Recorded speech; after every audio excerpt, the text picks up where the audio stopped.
ንቀት የጥንካሬ ሳይሆን የውስጥ ድክመትና የፍርሃት ጭንብል ነው ይለናል። ሰላም ሰላም፣ እንዴት ናችሁ? እንኳን ደህና ቆያችሁኝ ብያለሁ በመጀመሪያ። በመቀጠል ዛሬ የምንወያይበትና እንደ ሐሳብ ይዘነው የመጣ ነው በጣም ሰፊና አብዛኛው ሰው ሊገነዘበው የሚገባ አንድ ትልቅ ሐሳብ ነው። ይሄም ንቀት ይለናል። በዛሬ ቪዲዮአችን ንቀት ምንድነው? የንቀት ምንጩስ ምንድነው? ከየት ይመጣል? እንደገና ከግንኙነትና ከማህበራዊ አንጻርም እንደገና መፍትሄውስ ደግሞ ምንድነው? የሚሉትን ሐሳቦች ሰፋ አድርገን በዚህ ቻናል ወይ ደግሞ በዚህ ቪዲዮ የምናጋራችሁ ይሆናል ማለት ነው። አብራችሁን ቆዩ። እንግዲህ በርዕሱ ላይ ለመጥቀስ እንደተሞከረው ስለ ንቀት በጣም ብዙዎቻችን የምናውቅና የምናስተውል ይመስለኛል። እንግዲህ አንድ ጥያቄ ልጠይቃችሁ ጀምራለሁ። በህይወታችሁ ሰዎችን ዝቅ አድርጎ የመመልከት ወይም ደግሞ በሌላ ሰው የመናቅ ስሜት ተሰምቷችሁ ያውቃል? ይህን ጥያቄ እንድትመልሱልኝ ቻላችሁ በኮሜንት መልሱን አስቀምጡልኝ ማለት ነው። እንግዲህ ብዙ ጊዜ ንቀትን የምናየው እንደ ኩራት ወይም ደግሞ የበላይነት ስሜት ነው። ይህም ንቀትን አብዛኛውን ጊዜ ፕራክቲስ የሚያደርጉ ሰዎች ራሳቸውን የሚያዩበት መንገድ ነው። አብዛኛውን ጊዜ የምናየው እንደ ኩራት ወይም ደግሞ እንደ የበላይነት ስሜት ነው። ነገር ግን እውነታው ፍጹም የተለየ ነው። ስነ ልቦና ምን ይላል? ንቀት የጥንካሬ ሳይሆን የውስጥ ድክመትና ፍራቻ ጭንብል ነው ይላል። እንግዲህ በዚህ ቪዲዮ ሰዎች ለምን ሌሎችን እንደሚንቁ እና ይህ ስሜት ውስጣችን ስላለው የስነ ልቦና እውነታ በዝርዝር የሚያብራራልን ይሆናል ማለት ነው። አብራችሁን ቆዩ። በሁለተኛነት የምናየው ንቀትና የማህበራዊ ግንኙነት መርዝ በሚል ንቀትን እንገልጸዋለን ማለት ነው።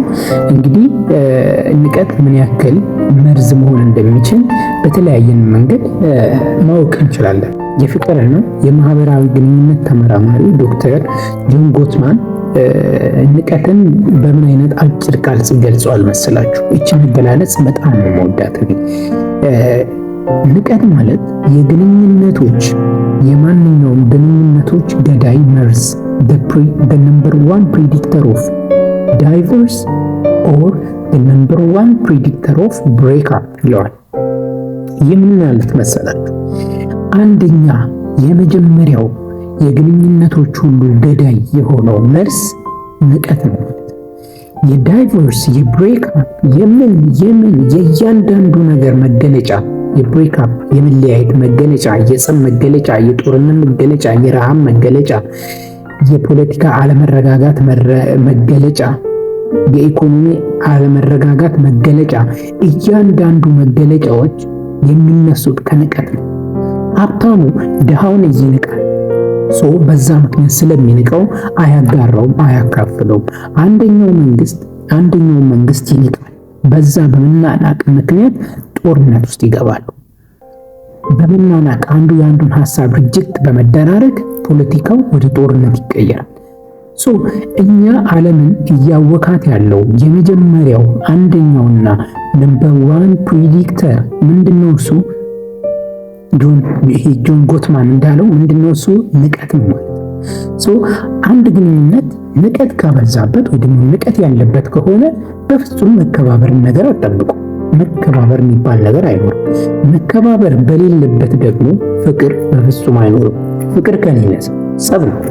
ኦብቪየስ እዚች ምድር ላይ በሰላም ለመኖር የፍቅር ህይወታችንን የተሳካ ለማድረግ ትዳራችን የበረከት እንዲሆን ኤቭሪባዲ ጓደኝነታችን የተሳካ እንዲሆን የቤተሰብ ሪሌሽንሺፓችን የምርጥ እንዲሆን የተሳካ የፍቅር እንዲሆን ንቀትን ከትአውት ማድረግ መቁረጥ አለብን።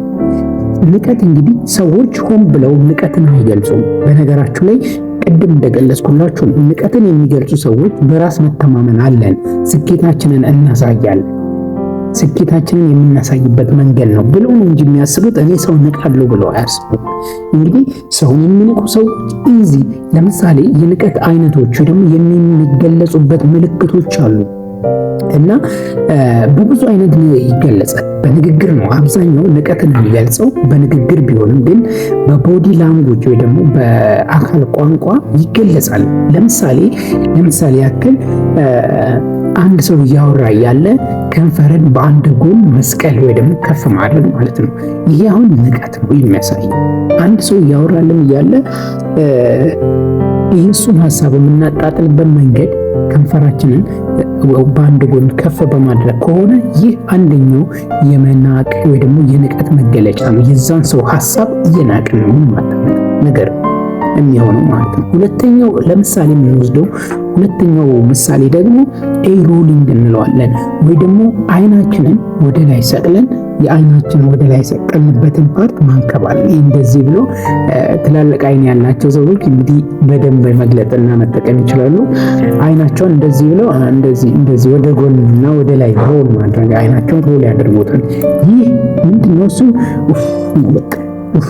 ሰለቸኝ፣ ወሬ አልተመቸኝም፣ አልጣመኝም፣ ለንግግርህ ንቀት እያሳየ ይህ ሰው እንደዚህ አይነት ሰው ጋር ሆነ እንደዚህ አይነት አክት ካደረገብህ ይወስቱ ስታፕ ንግግርን ማቆም።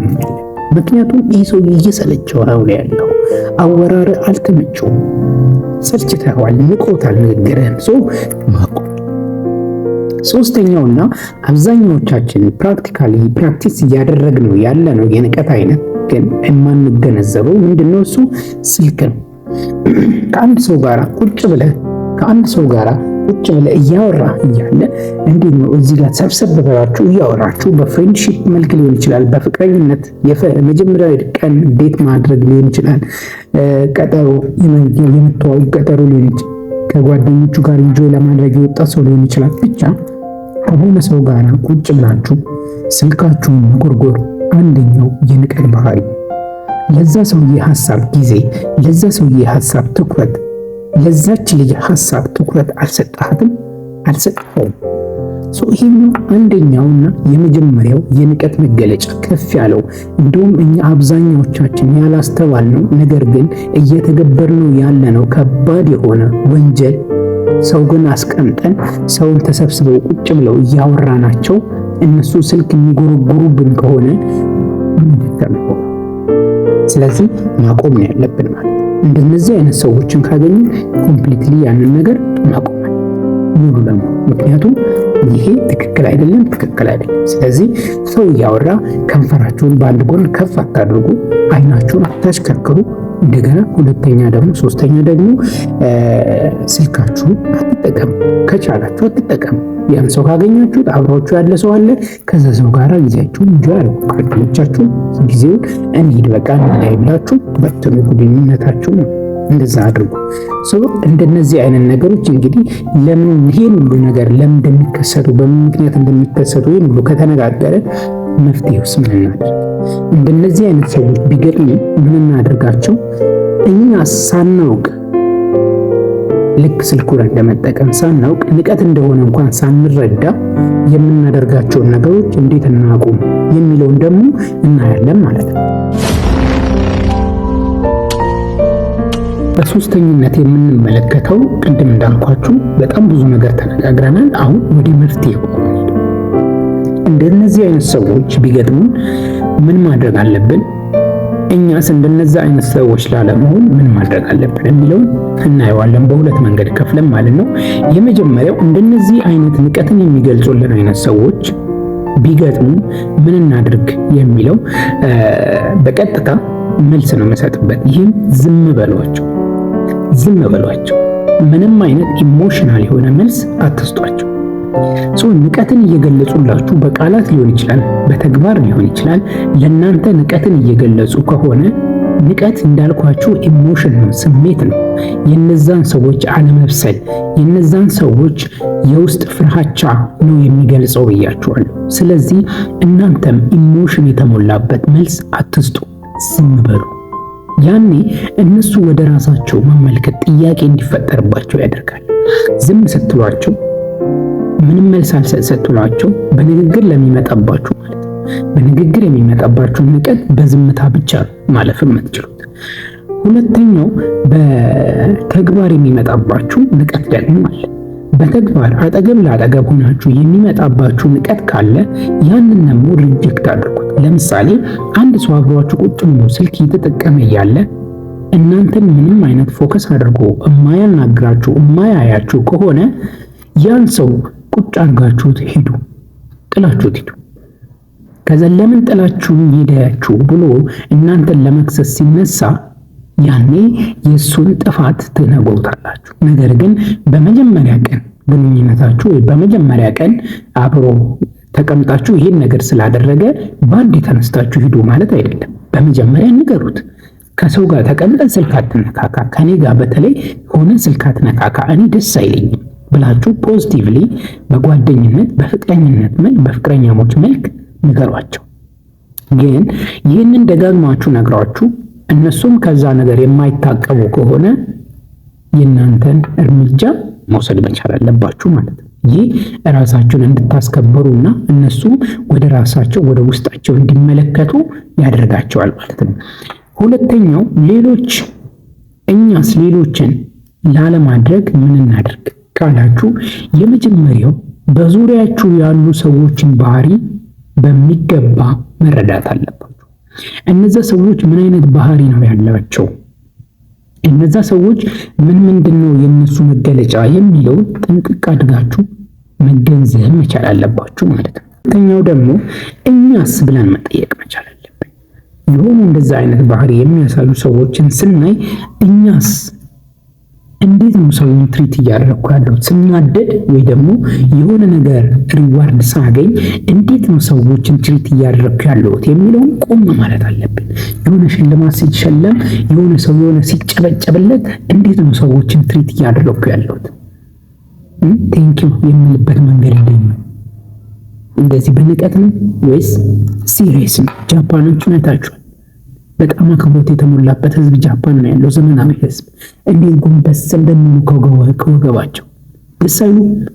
እንደዚህ የሆነ ነገር ሪዋርድ ስንደረግ ሰዎችን እንዴት ነው ትሪት የምናደርገው ብለን አንድ በመኪና ማይን እያሌለው ሰው መኪና የሌለው ሰውና በእግሩ የሚሄድ ሰው የሆነ ታይም ላይ በሆነ አጋጣሚ ወይም ሰርቶ ለፍቶ ተበድሮ ምንም አድርጎ ብቻ መኪና ይገዛል። መኪና ስትገዛ እንዴት ነው ሰዎችን ትሪት የምታደርገው? ስራ የለህም፣ ስራ አጥ ነበር። ከዛ ስራ ስታገኝ እንዴት ነው ሰዎችን ትሪት የምታደርገው? ይሄን ነገር ቆም ብለህ ራስን መጠየቅ መቻል አለብህ። የምር ትክክል ነው አካሄደ የሚለውን ማወቅ አለብህ ማለት ነው። በሶስተኛ ምክንያት ደግሞ አንድ ነገር መገንዘብ መቻል አለብህ። ይህ ምንድነው እሱ መሰላችሁ? እውነተኛ ስኬትና ስሜት ብልህነት ወይ ደግሞ እውነተኛ ስኬትና የስሜት ብልህነት ወይ ኢሞሽናል ኢንተለጀንሲ የሚለካው ለሰዎች በምናሳየው ክብር ነው። ይህንን ነገር ጥንቅቅ አድርጋችሁ መረዳት አለባችሁ። ይሄ በሚገባ ልትረዱት ይገባል። እኛ ስኬታማዎች ነን ማለት ሰዎችን ማክበር አለብን። ከኛ በታች ያሉትን ማክበር አለብን። አንተ መኪና የሚያምር መኪና ስላለክ በእግር የሚሄደውን ሰው ረግጠው ማለፍ የለብንም። ትላልቅ ሰው ናቸው፣ ሊፍት ስጣቸው፣ ምን ችግር አለ? የምትሄደው ተመሳሳይ መንገድ ከሆነ ሊፍት ስጣቸው፣ ጓደኞችህ ናቸው። የሆነ ጊዜ ከጓደኞችህ መሃል ተነጥለህ ወጥተህ መኪና ገዛ፣ ጓደኞችህን አትናቃቸው፣ ጠራቸው፣ እንጆይ እንዲያደርጉ አብረው አድርግ። በመኪና አዝናናቸው፣ አብረው ወጣ ዘና በል። ጊዜህን በአግባቡ ተጠቅመህ ለነሱም ጊዜ ሰጥተህ እንጆይ አድርግ። መኪና ስለተገዛ ወደ ላይ ራስን አትካ፣ ዝቅ በል፣ አክበር። ከዛ ይህን ስታደርግ ደግሞ ኢሞሽናል ኢንተለጀንት ትሆናለህ። ስሜት ብልህነት ከፍ ይላል። ለትንሹ፣ ለትልቁ፣ ለሽማግሌው፣ ለወጣቱ፣ ለጎልማሳው፣ ለእያንዳንዱ ሰው አክብሮት ይኖራል። ጎንበስ ትላለህ፣ ቅድሚያ ትሰጣለህ። በመኪና ከሆነ ቅድሚያ ትሰጣለህ። ቤት ከሆነ የኔ ቤት ታበላለህ። የምታከራየው ቤት ካለ ለአከራዮች ታዝናለህ። ይህን የምታደርገው ግን ስኬትና በራስ መተማመን በእውነተኛ መንገድ ስትረዳው ብቻ።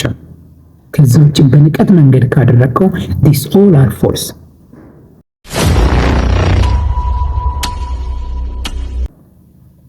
ይህን ይመስላል እንግዲህ ሀሳባችንን እንደወደዳችሁ ተስፋ አደርጋለሁ። በሚቀጥለው ጊዜ አንድን ሰው የመናቅ ስሜት ሲሰማን ጥያቄ ምንድነው? እሱ የእውነት እኔ ከሱ እሻላለሁ ወይ? በሱ በገንዘብ ሊሻል ይሻለሁ፣ በምን ይሻላሉ? ነገር ግን በኢሞሽን ደረጃ በስሜት ደረጃ እኔ ከሱ የተሻልኩ ነኝ ወይ? ወይንስ የውስጤን ፍራቻ የውስጤን የሆነ ፍራቻ ጭንብል ለማልበስ እየሸሸሁት ነው ወይ የሚል ጥያቄ ራሳችሁን ልትጠይቁ እፈልጋለሁ። ስለተከታተላችሁኝ እጅግ በጣም አመሰግናለሁ። የዛሬውን ቪዲዮ ጠቃሚ ሆኖ ካገኛችሁት ላይክ በማድረግ እንዲሁም ደግሞ ለቻናላችን አዲስ ከሆናችሁ ቤቱን ሰብስክራይብ በማድረግ ቤተሰቡን በሌላ ጊዜ በሌላ ቪዲዮ እስከምንገናኝ ድረስ ሰላም ሁኑልኝ። እወዳችኋለሁ። ቻው